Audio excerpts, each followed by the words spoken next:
కూడా ఎలాంటి నష్టం లేదు అని చెప్తున్నారు.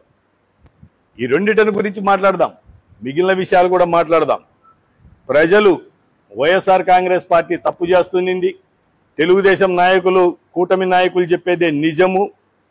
వాళ్ళ మీద పాపం వాళ్ళు మంచి పరిపాలన అందిస్తుంటే వైసీపీ వాళ్ళకు పని పాట లేకుండా వాళ్ళని ఇబ్బంది పెడుతున్నారని ప్రజలంటే బేషరతుగా నేను ప్రజలకు క్షమాపణ చెప్పి రాజకీయాల నుంచి విరమించుకుంటాను అని చెప్పేసి తెలియపరుస్తా ఉన్నా. రాజకీయాల నుంచి వైదొలుగుతా. అదే ప్రజలు ప్రభుత్వ పరంగానే మెడికల్ కాలేజీ రన్ కావాలి, దాని ద్వారానే ప్రజలకు ప్రయోజనము అని చెప్తే మీరు మీ కూటమి మిత్రులు ఈ ప్రాంతవాసులందరూ కూడా మీ పార్టీల పెద్దల దగ్గరికి వెళ్ళి అది ప్రభుత్వ పరంగానే ఆ కాలేజీలు కొనసాగేదానికి పేదవాడికి ప్రయోజనం చేకూర్చేదానికి మీరు కృషి చేయండి. మిమ్మల్ని బేషరతుగా క్షమాపణలు చెప్పమని లేదా మీ పదవులకు రాజీనామా చేయమని నేను కోరడం లే, మీ విజ్ఞతకే వదిలేస్తా ఉన్నా. నేను చెప్తా ఉన్నా, ధైర్యంగా చెప్తా ఉన్నా, మెడికల్ కాలేజీ కావచ్చు, మెడికల్ హాస్పిటల్ కావచ్చు, ప్రభుత్వ పరంగా ఉంటే పేదవాడికి ఉపయోగము, ఈ ప్రాంత వాసులకు ఉపయోగము అని నేను మాట్లాడుతా ఉన్నా. అది తప్పు అని మీరు అంటున్నారు. ప్రజలు నేను చెప్పేది తప్పు అనే మాట అయితే క్షమాపణ చెప్పడంతో పాటు రాజకీయాల నుంచి వైదొలుగుతాను అని చెప్పేసి కూడా ఇంత ధైర్యంగా చెప్తా ఉన్నా. మీరు కూడా ఈ ఛాలెంజ్ని తీసుకోవాలి కదా, రండి.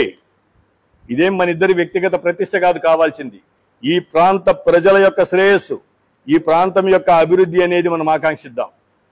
అలాగే మీకు ఇంకొక సూచన కూడా చేస్తా ఉన్నా. మేము అధికారంలో ఉన్నాము, శాసనసభ్యుడిగా ఉన్నాము, నోరు ఉంది కదా అని చెప్పేసి అంటే, నోరు మిత్రమా నీకే కాదు మాకు కూడా దేవుడిచ్చింది ఉంది, మేము కూడా మాట్లాడగలుగుతాం.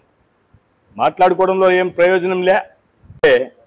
ఈ నియోజకవర్గ ప్రజలు మిమ్మల్ని ఆదరించినారు, ఈ రాష్ట్ర ప్రజలు మిమ్మల్ని ఆదరించి మీకు అధికారం ఇచ్చిండ్రు. ఈ నియోజకవర్గాన్ని మీరు గాలికి వదిలేసిండ్రే.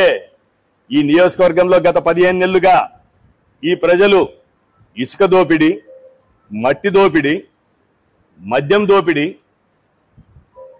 ల్యాండ్ దోపిడీ, బియ్యం దోపిడీ, ప్రజలకు ఇన్ని దోపిడీలు జరుగుతున్నాయే. ఈ దోపిడీల మీద మీరు ఎందుకు దృష్టి పెట్టలేకపోయినరు? మిమ్మల్ని ప్రజలు గెలిపించింది ఎన్ని దోపిడీలు జరిగినప్పటికీ కూడా మీరు ప్రతిపక్షాలని తిట్టుకుంటా తిరగమనే మీకు అధికారం ఇచ్చింది. మీ బాధ్యత కాదా ఇది? ఇవన్నీ ఎవడైతే దోచుకుంటున్నాడో ఆ దోచుకునేటువంటి వ్యక్తుల్ని దండించి మీరు సక్రమంగా ఈ ప్రాంత ప్రజలకు, ఈ నియోజకవర్గ ప్రజలకు సరైనటువంటి సేవలు అందించాల్సిన బాధ్యత మీకు లేదా? మీరు మీ బాధ్యతలను విస్మరించినారు, మీ బాధ్యతల్ని మర్చిపోయినారు. కాబట్టి వైఎస్ఆర్ కాంగ్రెస్ పార్టీ ఈ విషయాల్లో కూడా తొందరలోనే జిల్లా కేంద్రమైనటువంటి ఒంగోలులో ఈ కార్యక్రమం మీద ధర్నా కార్యక్రమం ఏర్పాటు చేయబోతున్నాము అనేది కూడా మీడియా ద్వారా తెలియపరుస్తా ఉన్నా. ఇప్పటికైనా మీరు సరి చేసుకొని, మీరు అధికారంలో ఉన్నారు కాబట్టి ఇవన్నీ కూడా దోపిడీలన్నిటిని కూడా ఆపి ప్రజలకు మెరుగైన సేవలు అందియండి. మంచి విధానాలతోటి ఈ ప్రాంత అభివృద్ధి కోసం పాటుపడండి. వచ్చే ఎన్నికల్లో తప్పనిసరిగా మీరు, మీ కుటుంబ సభ్యులు, ఇంకొకళ్ళు మీ ఇష్టం, అది మాకేం అభ్యంతరం లేదు.